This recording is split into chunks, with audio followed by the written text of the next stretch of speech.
Welcome to Breaking Banks, the #1 global fintech radio show and podcast. I'm Brett King. And I'm Jason Henricks. Every week since 2013, we explore the personalities, startups, innovators, and industry players driving disruption in financial services.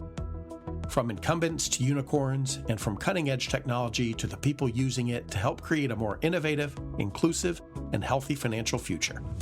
I'm JP Nichols, and this is Breaking Banks. Welcome back to Breaking Banks. I'm your host, Brett King. This week I was sitting down in Bangkok, Thailand with Paul Ark. Paul is a venture capitalist and worked for Apple. You're going to find his interview, which we did initially for the Futurists, but we thought it really fits also for the Breaking Banks audience in terms of thinking about where investment needs to go in an age where climate is disrupting the planet. And given that 2023 was the hottest year on record in terms of temperature, and we're expecting that trend to continue for some time, it's important we have these discussions. So check out the interview with Paul Ark. I'm your host, Brett King, and this week I'm in Bangkok, Thailand for New Year's with my son Thomas, and caught up with a good mate of mine, Paul Ark.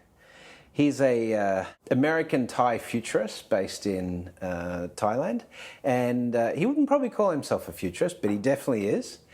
And he is also in the venture capital space in clean tech, renewable tech, green tech.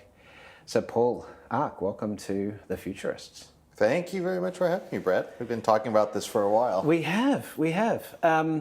Now, I know, so I introduced you as a futurist because I've always known you as a futurist, thinking about the future. We've had some amazing conversations in the past about things. In fact, we did an event together, which was was it a workshop or a panel with TechSource virtually, which was on what the 22nd century was going to be like. Do you remember that? Oh, yeah. That was, what was it? That was like something for Clubhouse? Was that? Yeah. We just had a conversation. We were just shooting the breeze about just weird. I think it was one of those things that when TechSauce arranged it, it would be kind of this curated thing, and they'd have a moderator. And then as soon as we just started chatting, it was just... We just moderated each other. They were good enough to just stay quiet and let us talk for an hour. And then they said, okay, that's it. Okay, time. Otherwise you'll go on for 3 weeks. Yeah, absolutely. So that is definitely the way. But Thailand's an interesting place. Obviously, you grew up in the States, right? Yeah, born and raised, but I've been living in Asia for about 30 years now. Right, so for people that aren't aware of your background, of course, you spent a fair bit of time at Apple working on their retail presence across Asia. So choosing retail locations for Apple stores around the world, that's a pretty cool job. That was an interesting moment in my life. I've had a lot of different careers, so when I think about Apple, that was well over a decade ago. Yeah. So it's just one of those things where it's part of the kaleidoscope. One of my many past lives. Yeah, fair enough. It's cool to sort of have that background. And you've been in Thailand for how long?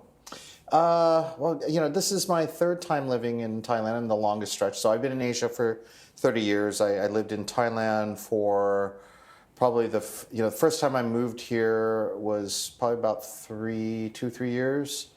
And then I think the second time I moved here was probably another 3 years. And then I moved back here from mainland China in 2015, and I've been here since. And were you in Beijing or Shanghai, or where were you in China? Yes and yes. And yes, because I worked in real estate at the time, I was spending a lot of time on the road. Right. So nominally, I was based in Shanghai first, and then Beijing, and then Shanghai. But pretty much spending time in probably about a dozen and a half cities on a regular basis. So what appeals to you about Asia at the moment in terms of economic cycles, in terms of just generally the opportunities here? Well, it's an interesting question because it's not so much like, oh, I'm here because of economic. Like, I've lived here. I've been here for a while. I actually moved out here because, I want to be with my wife. Who's here, so it's I'm in Asia for the long haul, But what I think is quite interesting, I first moved to Thailand in '94. And this is just as the Asian boom was taking off, soon to be followed by the Asian financial crisis. But back then, people were saying, "Oh, this is Southeast Asia's time. Like it's on this trajectory. It's on the second stage of the rocket booster and it's taken off." And the funny thing is where Southeast Asia now, in terms of its momentum and growth and development, is probably what folks had in mind back in the late '90s. Because I think Southeast Asia's growth spurt was very short-lived and it wasn't that sustained. And then I think it set back a lot of the economies, both politically and economically, for years.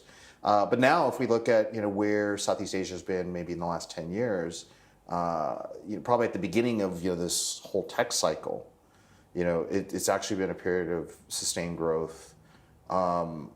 China's kind of went through its period of development, and so I think when people were talking about Southeast Asian growth the first time around, they didn't anticipate that China would boom as much as it did, and India for that matter.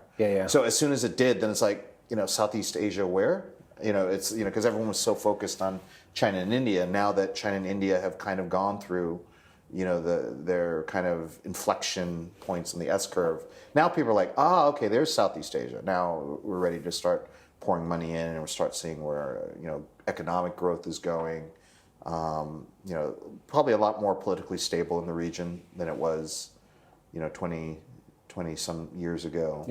So yeah, no. I think that's generally the case. I mean, we make a big fuss about China and Taiwan and the South China Sea and so forth, but actually, from a historical perspective, at least the last 120 years, it's much more stable here than it's been for a while, right? Yeah. No, so I would say the vision of Southeast Asia in 2023 is what I think folks were expecting back in 94, 95. Yeah. So it's finally here. It's it's the South the Southeast Asian era is finally here. It's just maybe 25 years a little bit tardy.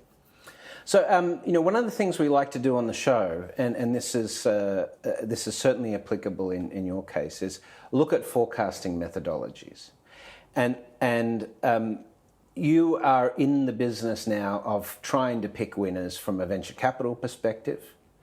And so I want to talk about that methodology and how you select and your thesis, because you've created a new fund. But before that, let's talk about the methodology of how you choose an Apple store in a city like Guangzhou or in Singapore or places like this. In terms of long-term planning, because Apple is not going to invest in a store for just a few years and see how it goes, right? How do you go through the process of selecting a location that is going to have the longevity for a brand like Apple? I mean, that's a great question. I mean, I came up in retail at a time when e-commerce was just starting to take off, but I think Apple retail, even though they are a very, very, I don't want to say capable because it understates it. They're very good at omnichannel. But, the folks on the retail side are very much traditional bricks and mortar retail. At least those of us that actually opened up the stores. And a lot of our location analysis techniques are very steeped in traditional retail concepts, which is basically foot traffic, catchment areas, demographics. Anyone that's opened up retail stores will understand the language. But it's always, just identifying, which cities, which neighborhoods have the type of demographic profile of the customers that you're looking for. And then basically understanding, based on the format of your store. If I open a store here, what is my catchment area? Basically, where is the bulk of my customers coming from? Beyond those that might be like tourists or out-of-towners, because you need that sort of local customer base. And so, if you're like a 7-Eleven, you're probably looking at a catchment area of just, maybe a few hundred meters. Or if you're in Thailand, it's probably just as far as, until you hit the 7-Eleven across the street. The catchment areas can be quite small and dense. If you talk about, say, an Apple flagship store, the catchment areas can be quite broad. Right. For the longest time, you had, maybe 3 or 4 humongous Apple stores serving the entire New York metropolitan area. Yeah. And each of them was doing, just bang up business. Yeah, just phenomenal business. When I was doing retail, we did a lot of analysis on, okay, what's our expected catchment? How many customers are we going to have within, say, we could either look at catchment in terms of physical distance, so, a 3-kilometer catchment area, or driving time. So, how many customers are within 15 minutes of driving time. So the interesting thing about Apple stores is when we first started opening them in China, we went in knowing that, there were a lot of Apple product that was being sold in China through resellers. Right. Either the Apple premium resellers, the APRs, or just standard resellers, which are the notch below that didn't have as much marketing support. But we knew that any store that we opened, any flagship store that we opened, would absolutely decimate the sales of any reseller within a 2-kilometer radius. Right. Because people are like, there's just no point in going. Unless phones were in very short supply and people were scrounging around for other retail store locations. So, and we saw that, across the board. We saw that in Beijing when we opened up there. A lot of the resellers that I used to go to in Hong Kong before I joined Apple, once I opened up stores there, my favorite resellers weren't there anymore because we literally opened up in the same mall. It was just really understanding, where our key markets were. China was incredibly difficult because those cities grow so fast. Yeah. China is one of those places where it could be a city of like 2 million people one day, and then 3 years later, it's like tripled in size. Yeah. And that's not even hyperbolic. That's actually what happens. Yeah, I don't think a lot of our listeners, particularly those based in the US, realize the incredible amount of growth that's happened in China over the last 30 years. And China was a weird anomaly because when Apple was first looking at the market, and our senior executives in the US were like, okay, can we get like a rundown of all the cities in China that have at least 1 million people? And I said, that's going to take a long time. There's 120 cities with over 1 million people, and that just blew their minds because they come from the U.S. 1 million person market is a major metropolis. In China, that's like a quaint little hamlet, little village. And so then they said, okay, how about 2 million? And like, okay, that brings it down to about 50. So it's like if you want like detailed analysis, then give me like 6 months. And they're like.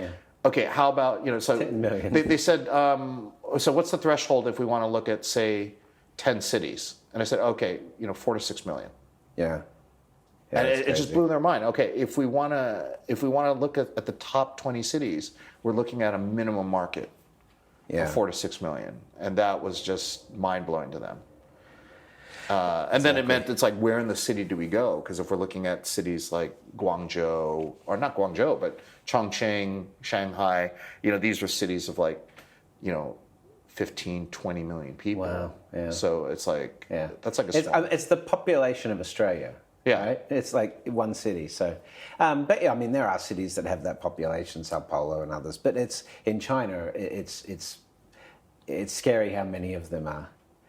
Okay, so now let's talk about your career shift and why you, decided to go down the route of sustainability and climate resilience and so forth. So, from my observation, it being that we're friends on Facebook and we're friends IRL, I watched you go through a period of really voracious learning, doing a bunch of courses on AI and climate and green tech. And of course you led, how we met, of course, was when you were at CM Commercial Bank running their venture capital arm. Yeah.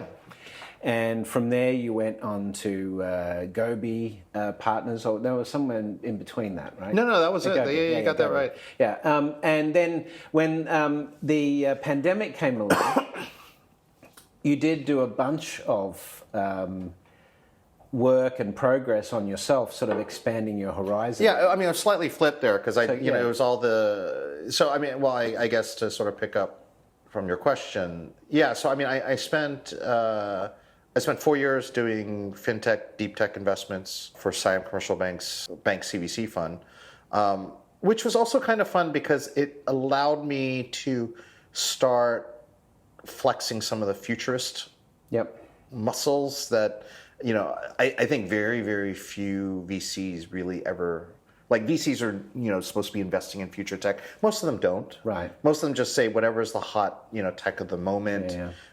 And I don't think they spend a lot of time looking beyond sort of the fun cycle. So like what's going to be... We had Pablos Holman on. I don't know if you know Pablos, but Pablos is doing space-based energy systems, microwave energy systems. He's doing vertical farming stuff, you know, all really futuristic stuff right on the edge. But as you say, I know a lot of VCs, and you two are the only that I know that I would consider futurists.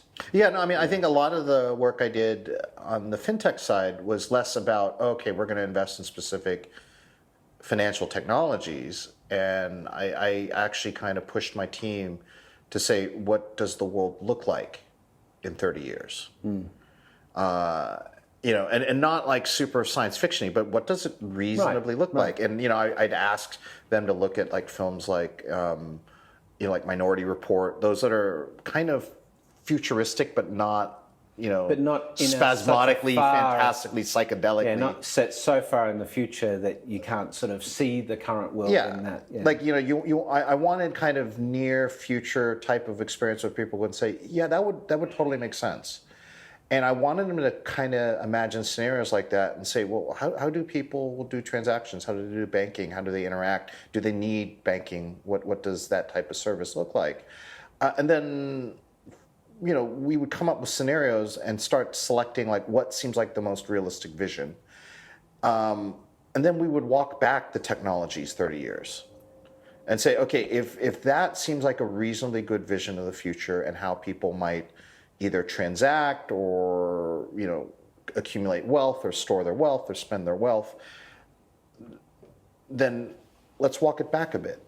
So if that's the way people are going to do, if that's the way people are going to purchase goods in, say, the movie Ready Player One, you know, with the VR goggles and the drone delivery, gesture-based wallet system, you know, where the, you know, they showed the drones delivering pizzas and these ordering, you know, so it's like, okay, so and that's all pretty realistic given where we see investment going. Yeah, and like, you know, Amazon was doing drone delivery, you know, tests a little while ago, and so if we said, you know, that's kind of what people are, if that's a reasonable vision of the future, then, you know, we should walk it back and say, what are the technologies that are critical today? Yeah. Much like if anyone, you know, like just because anyone who grew up in Star Trek, in the 60s are going to create flip phones in the 90s. And replicators, nanotech, right? So, yeah, so I mean, I think that's where I started thinking about doing that. And then after I came out of fintech and going into the pandemic, that's when, you know, I had a lot of time to say, okay, you know, I'm not working at the moment. I want to kind of reorient myself and start going down the path of some areas that I didn't have full reign to do when I was working for a bank. So it was around things like ESG, sustainability. You know, ESG was quite important because I think when you are the VC for a bank, you know, one of your priorities when you deal with startups is not just growth at all costs. You know, most sort of abide by that philosophy of like, oh, we have to move fast and break things. You know, that whole Zuckerberg. Don't like to break things because that represents banks risk. hate that. And if you are a CVC for a bank that reports to a central bank, you're saying, here's how we're hedging our risk. Here's so CVC, corporate VC, right? We're covering our ass, and this is how we do it. So when we go in, and inevitably we'll make an investment with other VC funds, and there's always going to be one fund that says, okay, we're gonna figure out how to help this company grow as fast as possible. It's like, okay, great, you guys got that covered. While you guys manage the offense, you're going to score. We'll be the backfield. We're going to be the defenders. We're going to be the goaltenders. We're going to make sure that, you know, we don't succumb to any of the big risks that these startups might do, and a lot of it will be around governance. So, you know, so governance was quite one of those areas that we were spending a lot of time thinking about and was neglected in VC. I also had a very strong interest in boosting the profile of women in VC and tech. Part of it's just because I've always been surrounded by strong women. I married a strong woman. I was, the son of a strong woman. And it's one of those things where when you have an ecosystem like Thailand, where it's very nascent, we can't afford to ignore half of our population. Like, if you're China and you've got a zillion people, then, you're never short of talent. But if you're a market of 70 million people, you need to leverage, your women and your men. So the whole side was quite important as well. How did you get so you've talked a little bit about the sort of corporate social responsibility and so forth, but how did you get the bug for creating the current fund you have, which is a great... Well, you explain the fund you've got at the moment and how and where did you get the drive for that? Yeah, so I guess, in trying to sort of beef up my understanding around ESG and sustainability, and the E as well, so understanding the environment side. I spent a lot of time just reading during the pandemic. I took a lot of online courses at Coursera, really just methodically going down through each piece. So for E, I want to understand, resources, I want to understand extraction, I want to understand, carbon accounting. For S, I want to understand, race relations, I want to understand gender issues, and literally just methodically going piece by piece. And it was through the pandemic when I was approached by Gobi Partners, which is this institutional VC fund in the region, and they approached me and said, we want to launch an ESG practice, or we want to start implementing ESG process in what we do, and would you be interested in working with us and coming on board? And so I actually wound up doing that for 2.5 years as their head of ESG. And at one point realized that, where I really wanted to start moving to was something a little bit more intimate. At that time, Gobi was already, well past 1 billion in assets under management. They had, 70 professionals. They covered across the region, which means that anything that I wanted to do that was thematic around either climate or gender, was going to be a tough hill to climb when you're having to move like a super tanker that may not want to move in the same direction. So, late last year, I was being courted by a woman who's wanted to launch a climate fund in Southeast Asia with a strong emphasis on gender, which was the intersection of all the things that I was kind of interested in at the time. And so earlier this year, I basically pulled the trigger and came on board and said, okay, I want to help join you and a small group of people to build this fund so basically, I guess, develop an inclusive climate investment agenda, which meant that we're looking at climate and we wanted to make sure that women as both, entrepreneurs creating solutions, but also as stakeholders on the receiving end of those solutions are factoring into our investments. Very cool.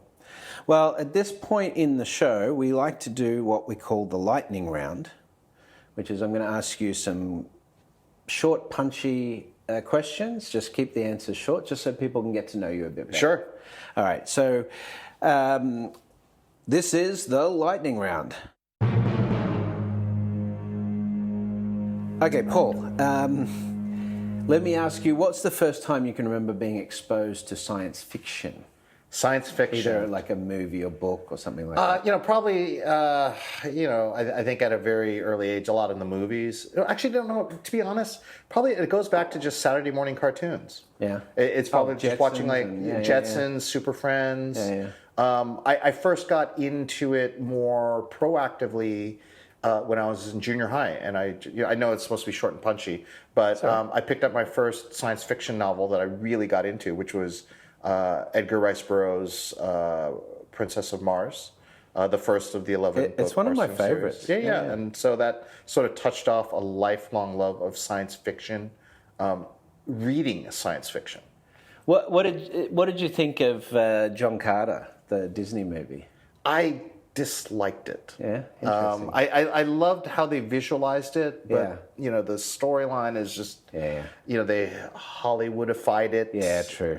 True. To be honest, nowadays that would have made a great series. Yes, right? yes. I agree. In fact, you try to cram the entire ethos of it in 2 hours, it's not going to work. But if you were to create like you create a serial, which is like kind of like the old. I get it. Hollywood serials, and that would have been great in kind of a streaming format. We're getting off the topic. All right, what technology do you think has most changed humanity? Oh, most changed humanity. Well, okay, I guess in light of all the work I've been doing, it's probably a lot of the work around fertilizers and the green revolution. Okay, cool. Very interesting.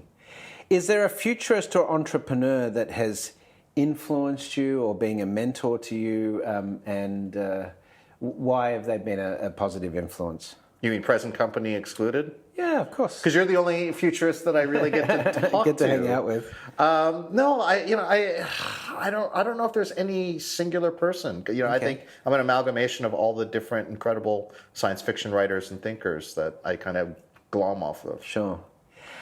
Is there a prediction that an entrepreneur or a futurist or a sci-fi practitioner has made that stands out to you as particularly prescient?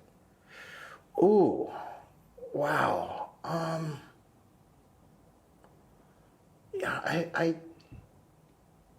don't know about an investor, but I always love to come back to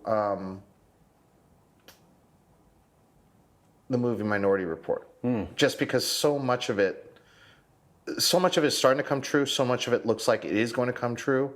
And again, I haven't read the original Philip K. Dick work, so I don't know how much of Spielberg's vision was glommed off of the short story. Yeah. But so if it's mostly Spielberg, if it's different, then it's got to be Spielberg, right? It's or the writers. Who said he did definitely take license, but the core of the story is still there, Yeah. So on that, is there a science fiction story or a treatment you've read on the future that is most representative of the future you hope for? Hope for? Well, if we're talking far future, I'd love to see something like Roddenberry's Star Trek, where we've ended war, at least on Earth, where we've ended poverty. Money is gone. And we've ended racism. Yeah. We've ended a lot of isms. Yes. Yeah. That's I think his vision of the future is probably the most pure and the most beautiful in terms of this is my optimistic view. It's a very common answer, actually. Yeah. So. All right, well, we're going to take a quick break. You're listening to The Futurists with myself, Brett King, and our guest this week is Paul Ark. And we'll be back right after this message from our sponsors. This show is brought to you by Alloy Labs. As much as we love talking on the show, we believe that action is more valuable than talk. Alloy Labs is the industry leader in helping fearless bankers drive exponential growth through collaboration, exclusive partnerships, and powerful network effects that give them an unfair advantage. Learn more at alloylabs.com. Alloy Labs, banking unbound. So I'm your host, Brett King. I'm here with Paul Ark. What is the name of your fund that you're running today, Paul? The Radical Fund. The Radical Fund. That suits your persona. Well, we are. Well, I would say that we are taking a very radical approach, and by me, it's like, or we, it's like the rest of the team. So it's not just me. So when we're looking out at the issues of climate, the debate on whether climate change is happening is sort of really over right now. And while there's still some debate over the extent by which mankind contributed to climate change, the requirement for adaptation, infrastructure resilience, food security, all of those issues that come from climate, as well as dealing with extreme weather events and the property damage and so forth that's going to come with it, relocation requirements, etc., mass immigration, all of these problems. How do you see that cycle developing? So when is it, do you think, that humanity is going to start to adjust priorities towards adaptation and mitigation? Well, yeah. So it's it's a bit of a binary there, because I think if we think about climate, the easiest way to think about it is either in terms of mitigation or adaptation, either separately or operating in conjunction. But for those that are a little bit less climate oriented or don't work in the space, climate mitigation is basically focusing on how to prevent the world from getting warmer. Right. And a lot of that is around sort of energy transition. So how do we electrify our grids? How do we move away from fossil fuels to renewable energy?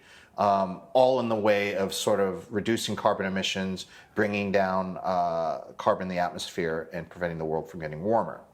The flip side of that is adaptation, as you were talking about. So adaptation basically focuses on how do we deal with a warmer world. So if we were to go completely zero carbon emissions, like right now, and for some, we were able to wave a magical wand, we're now completely 100% renewable, and we're not emitting anything. It is still going to be a hotter world for the next, through our lifetimes. Right.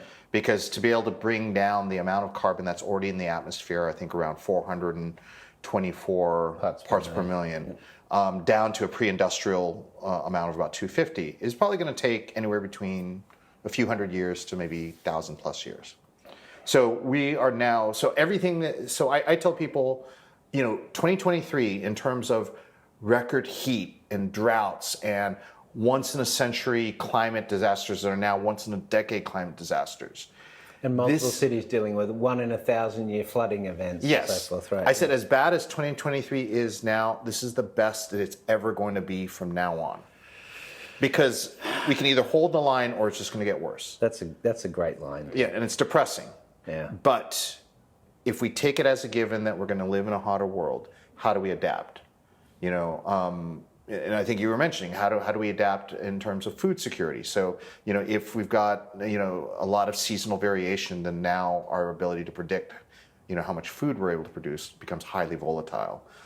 If we talk about things like hurricanes, floods, all these wild environmental events, then how do we build cities and communities that are more climate resilient? Both in terms of withstanding damage, but also how do we bounce back from damage? So, just every aspect, how do we adapt to that? So if we think about it in terms of those two binaries, we would think, okay, those are going to be equally important because, we do have to hold the line in terms of, it getting warmer. And we have to adjust to the fact that it is going to get warmer. Today, however, about 95-ish% of all investment in climate goes to mitigation. So we have not even thought about how do we deal with, the world going to, even if it doesn't go to hell in a handbasket, it's at least going to go to heck in a handbasket. Yeah. It's there. And we're not really spending the amount of money that we need in infrastructure, in building more resilient supply chains. We've seen what supply chains disruptions can look like during the pandemic. Yeah. All it takes is was it the Evergreen getting stuck in the just one thing, canal? And that set back, that did billions of dollars in damage. And so we haven't spent the money. Let's riff on that a bit. Energy transition is a clear goal, but there's a lot of stuff that you talked about there in terms of trajectory and so forth. So I'm interested in, at what point because you talked about it's going to only get worse from here, and I'm on the same page as you on that front.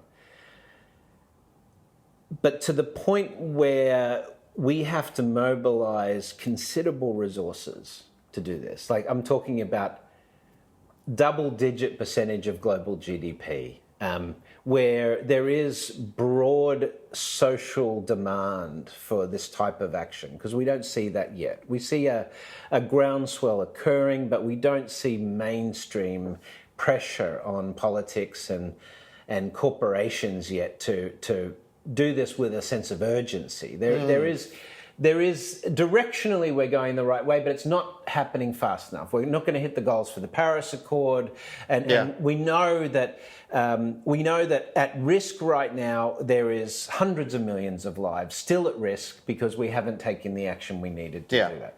So, at what point does this become almost like a wartime effort? Do you think? So I was waiting for you to either mention wartime effort or I was going to bring it up, because I think we treat climate, and especially in my space where we do tech investment, as if it were another technology that's in demand or to solve a problem.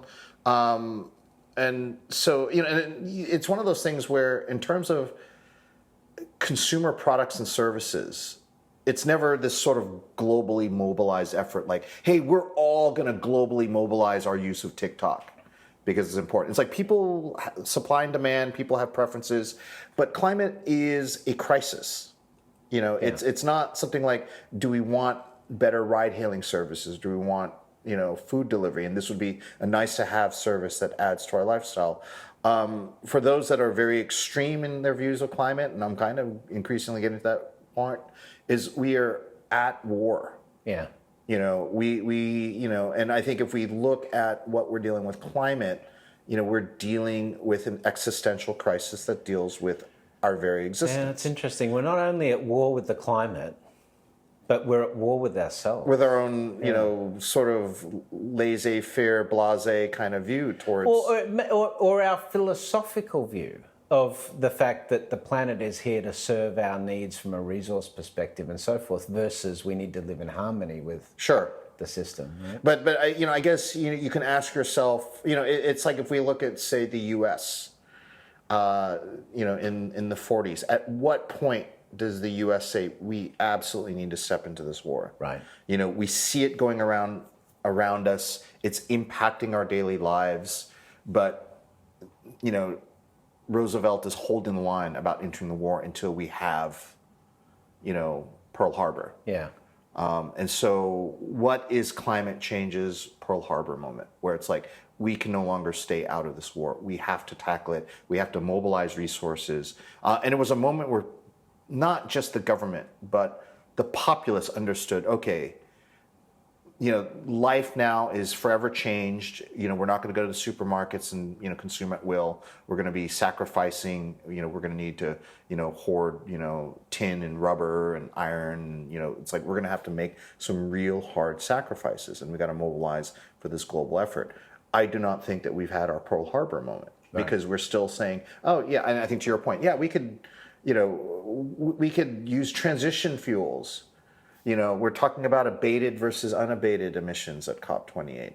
We are still sticking our heads in the sand, or maybe not most of the people that, well, it's a focus on it, process of negotiation right now, right? There's negotiation against the old system. Yeah, and that would be the equivalent of saying, well, we're not going to war with Nazi Germany. We're negotiating our diplomatic involvement. Solutions. Yeah. So it's like diplomacy with tanks and guns and bombs, or we're going to call it a robust engagement, but we're not going to say we're at war. I mean, that's literally the equivalent of how we deal with climate change. Is we dance around it through semantics, and legalities, and it's not about, like, we can legalize it to hell. So when do you think that Pearl Harbor moment might come? Like, is it 20 years from now? Is it sooner? I think it's when we have I'd like to think it's when we have like a severe loss of life that affects one of the major G7 countries. So major heat wave that kills a large percentage of flooding. I'd say I'd like to think. Okay. But then we just went through COVID-19, and that was like, as it was happening and people were dying around us, we had deniers. Yeah, I know. So so just a bit of water. It's only up to my knees. I don't need to move my house yet. Yeah. So I'd like to think it happened. The cynical answer is, I think when most of the baby boomers have died off. Yeah. And Gen Gen Z. Yeah. Well, I Millennials, think Gen that Z. I think culturally Gen Z are going to. They're more tuned even to it. millennials will have a very different view of policy And surveys show that there's as every successive generation is more attuned to climate because they're the ones that are feeling it. Yeah. That makes sense. So all right, let's get really futuristic here. One of the things we like to do on the show is look out further in the future. So coming out the other side of this, in 20 or 30 years, let's say 2050s, right? We're in the 2050s. How do you think, what do you think we can expect in terms of adaptation? What is life going to be like? And how, what will the world look like in terms of this arena, in terms of climate mitigation and responses? Okay, so I think if by 2050 we have not had that, what we're now started calling our Pearl Harbor moment, where the governments of the world have agreed that we need to coalesce around this issue, and if we're still sort of fussing around the edges, it has to be by then. It has to. Well, so the thing, but you have to. So if you look at where a lot of people in power now are. You have a lot of tech billionaires that are now just building underground bunkers, right? They've literally just said, you know what, we potentially have the power to change things, but we're not going to. We're just gonna hunker down, bunker down. We're going to take care of ourselves. Robot laser sentries. And we're just going to take care of like our niche little club of fellow billionaires, which is basically saying let the other 98% of the world's population just it's like, screw you guys and gals. Or you have to fend for yourself. So if you look at that at a country level, if we have not mobilized around this issue by 2050, then it's going to be global north telling the global south, hey, good luck, folks. Maybe it'll be a lot cheaper to manufacture things because we don't have cheap labor from Bangladesh or Africa or wherever. Factories and but by that time it'll be automated anyway, so we really don't need the greater the bottom 70% of the world's population. So good luck. That's a very cynical kind of. No, but it's possible. But it's possible. It's very possible. Yeah, I know. And if again, I'd like to, as I said, I'd love to buy into that optimistic future that Roddenberry envisioned, and that we're all humans looking out for humanity. But in reality, it's like. People are self-interested and very corporate, and it's like, Well, it's capitalism. Can we reform capitalism enough? Yeah, and that's the thing is, a lot of the stuff I've been like either in terms of podcasts or books lately are now saying that it's just thinking, and I've been tossing around in my head is that climate change is not just an unintended byproduct of capitalism. It is the end result of capitalism. Yes. Like it is not a bug; it's a feature. It's a feature. It's core. Yes. It's a core feature of. On that, we agree. So then the future. So I guess 2050. What is my vision of the future in 2050? It depends on what is our vision of what capitalism is or becomes. Because capitalism, in order for capitalism to work, you need the profit motive, which means ultra efficiency, which means you need something very extractive rather than circular. Well, next week we're going to have Kim Stanley Robinson on the show. So it's great timing that you're on the show this week because it sort of sets the scene for his debates on this. But that sounds very gloom and doom. Okay. And everyone I talk to says, you're just the most pessimistic person working in climate. And I said, anyone that thinks about it and thinks that, human nature's brutal and savage, a very Hobbesian sort of vision of humanity, and is still spending their time 9 to 5ing climate tech. It's like I'm not pessimistic. I'm just cynical. Anyone that works in climate finance and climate tech is inherently optimistic. If you've been studying this for a decade plus and you're still working, trying to make the world a better place, it means that you could be as cantankerous as all you want, but you're still at the core an optimist. So for anyone that's because you wouldn't be trying to change things unless you want a better future. I'm not a defeatist. What are the the worst aspects of climate change we can expect in the 2050s, if we don't do enough, what could the world look like? So that people get an idea why they should be getting behind this. Well, I hope it's nothing like Mad Max Fury Road, because that's a very bleak looking future, but it's not. But food rationing like we had during wartime? Absolutely. And, well, I think, we're going to look at a world, especially if we haven't really tried to go down the massive geoengineering route. Because once we go geoengineering, that's really going to do some kind of funky psychedelic very things. Experimental. And that's going to be funky. So assuming that we don't completely try to alter the planet through geoengineering, we're going to definitely look at a lot less green space. I don't think we're going to make the switch over to alternative proteins fast enough. So either we're going to be deforesting at a greater rate so that we can kind of create enough protein based on beef and pork and all the things that people don't want to give up. Farming. Which means that the natural world is just going to be a bit of a hellscape. Mm-hmm. We're going to lose a lot of green area. Water is actually, I think water is going to be probably one of the hugest geopolitical flashpoints over the next couple of decades. Look at the Colorado River and so forth. Yeah, Colorado River. Hindu Kush is probably going to be an incredible flashpoint. We're already starting to see a lot of problems in Ethiopia.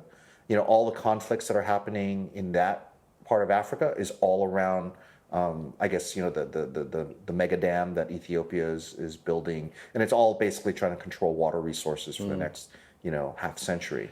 And so, all right, well, we can't end the podcast on a negative note. We need to end it on something positive. So. I guess I shouldn't have taken us down that path if I wanted something positive. But I'm also we share similar views on this front. But having said that, 30 years away, there's a lot of tech that is going to be really positive for mankind. So, what do you think are the areas where we will have made significant improvements, and what will the future bring that makes you optimistic? Well, let me tweak the question slightly, and this will be a nice segue into your next week's podcast with Kim Stanley Robinson. Because obviously you can't deal with tech without thinking about Elon Musk, whether you love him or hate him. And one of the big things that's on his mind is, let's go to Mars. And a lot of cynics are like, well, why do you want to terraform Mars if we can't even kind of terraform our own planet? And I think in a lot of ways, what he's trying to do does make sense, in the sense that any technology that we would do around terraforming would hopefully be applicable to some extent to our own planet. So if we can kind of make Mars a more habitable planet, then we can actually, it doesn't have to be either or. We can use the same tech here. And then I guess it's just the belief that whether we need to be kind of a two planet species or more for that 10,000 year horizon. For the insurance policy. So I think, the question becomes, if we need to look at terraforming as a concept, not just to terraform Mars, but to make now the U.S. atmosphere and the U.S., the atmosphere more inhabitable, the soil more fertile, the whole plethora of technologies that would fall under quote unquote terraforming. What should we be developing? What could we be developing? Defenses Sure, and it gets back to your lightning round question about one of the biggest technologies that I thought was instrumental was around the development of modern fertilizers, which basically increased crop yields and fed the planet. Now we're at that crisis point where fertilizers no longer cut it; they've kind of reached the end of their natural usefulness. It's sort of like the agricultural equivalent of Moore's law. Right. After you hit that theoretical limit, how do we jump onto that next S curve? So how do we feed the planet when fertilizers are no longer effective? And you figure that out, then you probably answered a piece around terraforming. Right. So I would like to say any of those technologies, under that broad umbrella, are going to be absolutely vital. And I think, again, thinking about next week, I love the Mars series, the red Mars, blue Mars, green Mars. So, and a lot of, Kim Stanley Robinson's books, Ministry for the Future as well. Yeah. It's like you talking about the Pearl Harbor event in that book. He has a Pearl Harbor event, chapter 1, the heat wave in India. Yeah, chapter 1, and so I it's never. I don't think it's ever going to be one technology. I think a lot of people are like, what's that one technology? But climate is a very complex,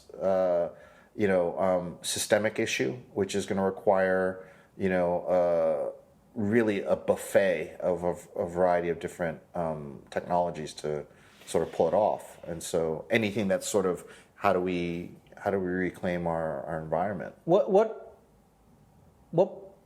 size workforce do you think is needed for this? Okay, so I can kind of give kind of the clever, pithy answer that I firmly, when I talk about my work in climate VC, the one thing I love to tell people is everything is climate. In the sense that all the work we do has a climate impact, whether we explicitly think it does or not. And so if you are a banker working in corporate finance, you could be doing work that says how do we think about modeling and risk around financing sustainable technologies. If you work in agriculture, how do we make agriculture more regenerative? If you work in fashion, how do we make fashion more circular? So theoretically, it should be a workforce of 7 billion people, meaning that wherever you are in the world and whatever business you work in, we need to start thinking about it in terms of sustainability. I like that. So yeah, I'm gonna leave it at that. Or I guess by the time it really matters, we're a workforce of 8 to 10, depending on where projections are in world population by 2050. Yeah, well, 8 to 12. Yeah, it's going to stall at some point, but and food scarcity is going to be a factor in that. But all right, dude. Well, listen, it's been fantastic to have you on the podcast. Yeah. For people listening and they're interested in what you're doing at Radical and following you and your work. How can people stay in touch with you, and where can they find more information about you? Well, if they want to reach out to me, they can, I can be found on LinkedIn at Paul Ark, and they'll see like this really long Thai name. Granted, I think sometimes I get a lot of inbound requests to look at startups, so sometimes it takes me a while to get through the inbox. If anyone that's interested in the Radical Fund could look at our website. If you give me a moment, I can never remember the URL, so my CEO is probably going to kill me. It is www.theradicalfund.com. Okay, so nothing too complex there. And if they see a lot of purple on the website, that's us. That's our color. But fantastic. That's it for another week of the world's #1 fintech podcast and radio show, Breaking Banks. This episode was produced by our US-based production team, including producer Elizabeth Severance, audio engineer Kevin Hersham, with social media support from Carlo Navarra and Sylvie Johnson. If you like this episode, don't forget to tweet it out or post it on your favorite social media, or leave us a 5-star review on iTunes, Google Podcasts, Facebook, or wherever it is that you listen to our show. Those actions help other people find our podcast, and in return, that helps us build an audience that can be supported by sponsorship, so we can continue to provide you with our award-winning content every week. Thanks again for joining us. We'll see you on Breaking Banks next week.